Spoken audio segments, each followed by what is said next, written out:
Duty করে এই পোশাকে কেন আসছেন? আপনি এই পোশাকে কেন ডিউটি করতে আসছেন? কেন আসছেন? আপনি সাদা, তোমাদের দাবি তো মানা হয়েছে, মানা হয় নাই? তাহলে দাবি মানার পরে কেন তোমরা ছিলা বলো? না মানো নাই, দাবি আটকায় রাখছো, দাবি মানার পরেও আটকায় রাখছো।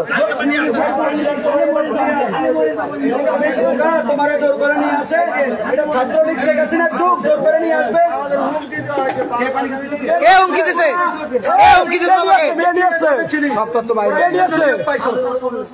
নাম কি তার নাম কি? নাম বলো। কেন হুমকি দিছে না? বলো নাম বলো। বল। হ্যাঁ মাত্র বলে নিয়ে আসছে, এখনই তো বলা নিয়ে আসছে হুমকি দিয়া। হুমকি দিচ্ছে হুমকি দিচ্ছে কে বল? হুমকি দিছে যে তোমরা যদি না যাও। কে ছিল বল? নাম কি? নাম বল। নাম বলো। নাম তো জানি না। নাম জানো না মানে? নাম জানো না মানে? কোন নাম জানো না তুমি? অধিকাংশ নেম প্লেট খুলে ফেলছে। নেম প্লেট খুলে ফেলছে। সাংবাদিক ওদের ভিডিও করলে ওদের নামটা না থাকে। তোমার নেম প্লেট দে, তোমার নেম প্লেট দে। এরা একই সিস্টেমে আইডি কার্ড। ওকে সাথে আমাকে চিল্লাপাল্লা না করি, ওকে বাইরে